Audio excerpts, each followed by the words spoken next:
அப்புறம் 1 கப் அளவு வெல்லம் கருப்பட்டி எது வேணாலும் சேர்த்துக்கலாம். நல்லா கரைச்சி நல்லா கொதிக்க வச்சு நல்லா குப்பைலாம் இருக்கும், அதெல்லாம் வடிகட்டி எடுத்து வச்சுக்கலாம், ஃபில்ட்ரு பண்ணி எடுத்து வச்சுக்கலாம்.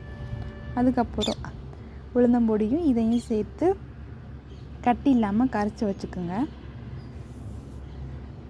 பேனில் சூடாக்கி நல்லா கை விடாமல் கிண்டிக்கிட்டே வரணும். 1/2 கப் அளவு நல்லெண்ணெய் சேர்த்து நல்லா மிக்ஸ் பண்ணிக்கிட்டே வாங்க. கொஞ்சம் கொஞ்சமாக சேர்த்து கிண்டிக்கிட்டே வரணுங்க.